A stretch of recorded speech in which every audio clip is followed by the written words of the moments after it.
بسم اللہ الرحمن الرحیم۔ شروع کرتے ہیں اللہ تعالیٰ کے بابرکت نام سے جو نہایت مہربان اور رحم کرنے والا ہے۔ عزیز طلباء و طالبات، پاکستان انٹرنیشنل اسکول کے شعبہ اردو سے قیصر مسعود جماعت ہفتم کے قواعد کے ایک سبق کے ساتھ آپ سے مخاطب ہے۔ امید ہے آپ سب اللہ تعالیٰ کے فضل و کرم سے بخیریت ہوں گے۔ عزیز طلباء و طالبات، آج کا ہمارا جو سبق ہے وہ خطوط نویسی کے حوالے سے ہے۔ خط کی جمع خطوط ہوتی ہے اور نویسی کا مطلب ہوتا ہے لکھنا۔ نویس وہ ہوتا ہے جو لکھنے والا ہوتا ہے۔ تو خطوط نویسی سے مراد کیا ہوا کہ خط لکھنا۔ اس کا ہم تھوڑا سا تعارف دیکھتے ہیں۔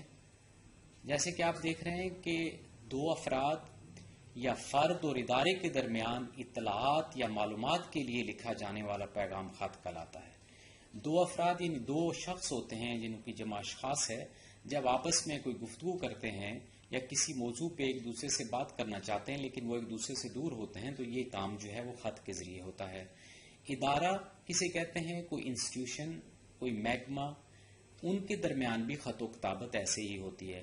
مثلاً آپ دیکھتے ہیں کہ کسی دفتر سے آپ کو کوئی شکایت ہے یا کوئی مسئلہ ہے تو آپ ان کو کوئی خط لکھتے ہیں، تو وہ ادارے کے ساتھ آپ کی آپس میں گفتگو ہوتی ہے، وہ بھی خط میں ہی آتا ہے۔ خط کی ایک اور تعریف یہ بھی ہو سکتی ہے کہ ہم ایک شخص سے کوئی بات کرنا چاہتے ہیں لیکن وہ ہمارے سامنے موجود نہیں ہوتا، ہم اپنے خیالات لکھ کر اس تک بھیجتے ہیں۔ اس عمل کو خطوط نویسی کہتے ہیں۔ ایک زمانہ تھا جب خطوط نویسی کی اہمیت بہت زیادہ ہوا کرتی تھی۔ یہ وہ زمانہ تھا جب دو لوگوں کے درمیان یا زیادہ لوگوں کے درمیان یا کسی محکمے اور فرد کے درمیان اور کوئی ذریعہ ایسا نہیں ہوتا تھا جس سے وہ دوسروں سے رابطہ کر سکے۔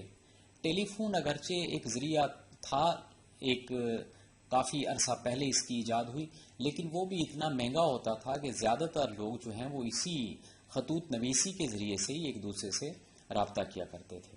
لیکن اب چونکہ موجودہ جو زمانہ ہے یہ سوشل میڈیا کا زمانہ ہے، انٹرنیٹ کا زمانہ ہے، تو آج کے دور میں خط جو ہے وہ لکھنا بہت کم ہو گیا ہے، بلکہ یوں کہیے کہ تقریباً ختم ہو چکا ہے۔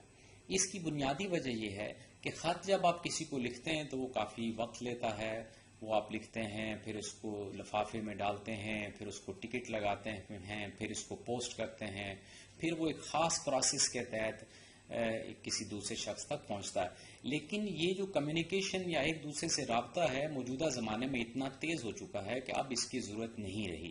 اب آپ سوشل میڈیا، فیس بک کے ذریعے، انسٹاگرام کے ذریعے، ای میل کے ذریعے اور بھی بہت سارے ایسی چیزیں آ گئی ہیں جس کے ذریعے آپ اپنے پیاروں سے، اپنے رشتہ داروں سے، والدین سے، دوستوں سے رابطہ کر سکتے ہیں اگر آپ اپنے گھر سے دور ہیں یا کسی دوسرے ملک میں قیام پذیر ہیں۔ لیکن ایک چیز ذہن میں رکھنی چاہیے کہ خطوط نویسی جو ہے یہ فن اس لیے ختم نہیں ہونے والا کہ اس کے اصول، اس کے طریقے اور اس کا انداز آج بھی وہی ہے، صرف اس کو بھیجنے کا طریقہ تھوڑا سا مختلف ہو گیا ہے۔ مثلا جب آپ ای میل لکھتے ہیں کسی کو اردو میں ایک خط کی صورت میں، تو ای میل میں بھی انداز جو لکھنے کا وہی خط والا ہی ہوگا، طریقہ کار وہی ہوگا۔ تو اس لیے خطوط نویسی کی اہمیت بالکل بھی ختم نہیں ہوئی، لیکن اس کا انداز جو ہے وہ آج کے ترقی یافتہ دور میں، جس کو سوشل میڈیا کا زمانہ کہتے ہیں، جس کو انٹرنیٹ کا زمانہ کہتے ہیں، اس میں تھوڑی سی مختلف ہو چکی ہے۔ خطوط کی مختلف اقسام ہوتی ہیں اور ان اقسام میں جو 3 اقسام ہیں یہ سب سے بڑی اقسام ہیں۔ ایک ذاتی خطوط ہوتے ہیں، ایک دفتری خطوط ہوتے ہیں اور کچھ کاروباری خطوط بھی ہوتے ہیں۔ اب ذاتی خطوط سے کیا مراد ہے کہ جو آپ پرسنل جو ایک دوسرے کو لکھتے ہیں، جیسے ماں جو ہے وہ بیٹے کو خط لکھتی ہے، یا بیٹا ابو کو لکھتا ہے، دوست کو لکھتا ہے، یا چچا جو ہے وہ اپنے بھتیجے کو لکھتے ہیں، تو یہ اس طرح کے خطوط جو ہیں ان کو ذاتی خطوط کہتے ہیں۔ دفتری خطوط کیا ہوتے ہیں؟ دفتری خطوط یہ ہوتے ہیں کہ مثال کے طور پہ کسی دفتر جو ہے اس میں آپ کی اپائنٹمنٹ ہوئی ہے، کوئی نوکری ملی ہے، تو دفتر والے آپ کو خط لکھیں گے کہ ہم نے آپ کو یہ نوکری دی ہے، یہ ملازمت دی ہے اور ان شرائط کے تحت دی ہے، اور آپ فلاں تاریخ کو آ جائیں اپنی جوائننگ کے لیے، اپنی تعیناتی کے لیے۔ تو یہ دفتر جو ہیں جب لوگوں کے ساتھ خطوط کا تبادلہ کرتے ہیں تو اس کو دفتری خطوط نویسی کہتے ہیں۔ اس کے بعد ہوتی ہے کاروباری خطوط نویسی۔ کاروبار یعنی بزنس جو ہوتا ہے، بزنس کرنے والے لوگ ایک دوسرے سے خط و کتابت کرتے رہتے ہیں، کہ مثال کے طور پہ ایک شخص جو ہے وہ کسی کمپنی کو خط لکھتا ہے کہ مجھے اتنی چیزوں کی ضرورت ہے، یا مجھے فلاں فلاں چیز کے سامان کی ضرورت ہے، وہ مجھے بھیج دیجئے، میرا ایڈریس یہ ہے، میں آپ کو پیسے اس طریقے سے دوں گا۔ اسی طرح سے کوئی کاروباری ادارہ کسی شخص کو بھی خط لکھ سکتا ہے کہ آپ کو ہم نے سامان بھیج دیا ہے اور یہ سامان اتنے پیسے کا ہے، وغیرہ وغیرہ۔ تو اس طرح سے ہم نے دیکھا کہ خطوط کی 3 بڑی قسمیں، لیکن زیادہ تر جو خطوط ہیں وہ ذاتی خطوط اور دفتری خطوط، یہ زیادہ عام ہیں، جن کے بارے میں ہم سیکھتے بھی رہے ہیں اور آئندہ بھی سیکھتے رہیں گے۔ اب خط کے کچھ اجزاء بھی ہوتے ہیں جن کو خط کے حصے بھی کہتے ہیں۔ 4 بڑے حصے ہوتے ہیں جیسے آپ دیکھ رہے ہیں۔ سب سے پہلے لکھنے والے کا پتہ اور تاریخ۔ اگلی سلائیڈ پہ جب آپ جائیں گے تو آپ کو اس کا طریقہ بھی لکھا ہوا نظر آئے گا۔ اور دوسرا حصہ کیا ہوتا ہے؟ القاب و آداب۔ القاب و آداب کیا ہوتا ہے؟ کسی کو اچھے طریقے سے مخاطب کرنا، جیسے آپ اپنے ابو کو لکھیں گے کہ پیارے ابا جان، یا محترم والد صاحب، محترمہ چچی جان وغیرہ، یہ القاب و آداب میں آتا ہے۔ اور اس کے بعد ہے مضمون۔ مضمون کیا ہے؟ کہ خط کا جو ٹاپک ہوتا ہے، جس موضوع پہ آپ خط لکھنا چاہتے ہیں، وہ اس کا مضمون ہوتا ہے۔ جیسے آپ اپنی امی کو بتانا چاہتے ہیں کہ میں پاس ہو گیا ہوں، تو یہ جو ایک علیحدہ سے ایک مضمون ہوگا کہ میں فلاں فلاں سبجیکٹس میں میرے بڑے اچھے نمبر آئے ہیں، فلاں امتحان ہوا ہے، فلاں تاریخ کو ہوا ہے، میں نے اتنے نمبر حاصل کیے ہیں۔ یہ اس کا ایک مضمون ہے، ٹاپک ہے اس لیٹر کا یا خط کا۔ آخر میں پھر اختتام ہوتا ہے۔ اختتام میں پھر آپ خدا حافظ کہتے ہیں خاص انداز سے، جیسے والسلام لکھ کے خدا حافظ کہتے ہیں، اور پھر آخر میں اپنا نام بھی لکھتے ہیں۔ تو یہ 3-4 چیزیں ہیں ہمارے پاس۔ خط لکھنے والے کا پتہ، اس کے نیچے تاریخ ہوتی ہے، القاب و آداب ہوتے ہیں، مضمون ہوتا ہے، اور پھر اس خط کا اختتام ہو جاتا ہے۔ یہ ہوتے ہیں خط کے حصے۔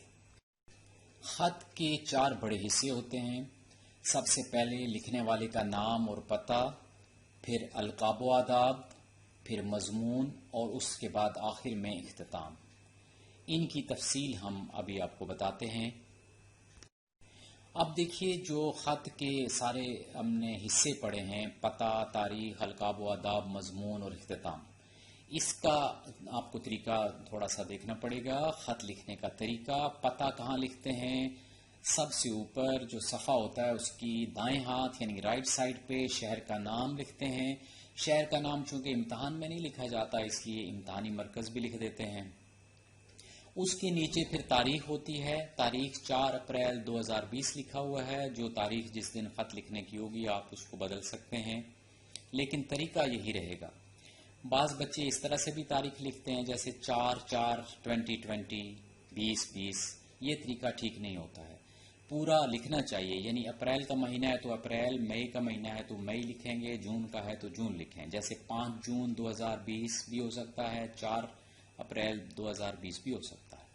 اس کے بعد ہے القاب و آداب۔ القاب و آداب یعنی مخاطب کرنے کا طریقہ۔ پیاری امی جان، پیارے ابو جان، پیارے دوست، محترم والد صاحب، یہ سارے القاب و آداب کے حصے میں آتے ہیں۔ اس کے بعد السلام علیکم، السلام علیکم سب کو لکھا جاتا ہے۔ جس کو بھی آپ خط لکھیں گے اس کو السلام علیکم بھی لکھیں گے۔ اس کی بعد نمبر آتا ہے مضمون کا۔ مضمون کیا ہے؟ مضمون جو آپ کچھ موضوع ہے جس پہ آپ خط لکھنے کے لیے بیٹھے ہیں اس کو مضمون کہا جاتا ہے۔ یعنی اس خط کا عنوان کہہ سکتے ہیں کہ اس کا ٹاپک کیا ہے۔ مثلا آپ اپنی امی کو بتانا چاہتے ہیں کہ میں پہلی پوزیشن لے کے پاس ہو گیا ہوں، تو یہ ایک علیحدہ موضوع ہے۔ امی سے پوچھنا چاہتے ہیں کہ آپ کی صحت کیسی ہے، تو یہ ایک علیحدہ موضوع ہوتا ہے۔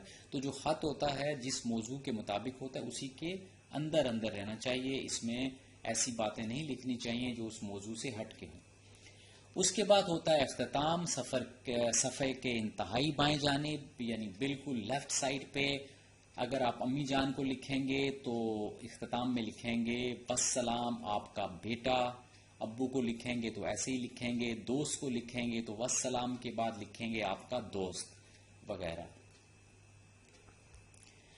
ایک معیاری جو خط ہوتا ہے اس کے لیے کچھ ہدایات کا خیال رکھنا پڑتا ہے۔ مثلاً خط جب لکھیں تو یوں آپ کو محسوس ہو یا یوں سمجھنا چاہیے کہ جس کو آپ خط لکھ رہے ہیں اس سے مکالمہ ہو رہا ہے، وہ آپ کے سامنے بیٹھا ہوا ہے اور آپ اس سے بات چیت کر رہے ہیں۔ یہ انداز اصل میں خط کا ہوتا ہے۔ دوسری بات یہ ہوتی ہے کہ خط جو ہے وہ مختصر ہونا چاہیے اور سادہ ہونا چاہیے۔ تیسری بات، ایسی باتیں کہ جن کا خط کے ساتھ کوئی تعلق نہیں ہے ان سے پرہیز کرنی چاہیے، ان کو لکھنے کی ضرورت نہیں ہے، جو عنوان ہے جو مضمون ہے اسی تک محدود رہنا چاہیے۔ اب خط میں لمبے لمبے جملے نہیں لکھنے چاہیے، بلکہ کیا کرنا چاہیے کہ ان لمبے لمبے جملوں کی بجائے مختصر جملے لکھنے چاہیے۔ اچھا جی، اس کے بعد اگلا جو ہم سبق ہے اس میں مزید کسی عنوان کے تحت اپنے سبق کو پھر سے شروع کریں گے۔ کیسر مسعود، شعبہ اردو، پاکستان انٹرنیشنل اسکول آپ سے مخاطب تھا۔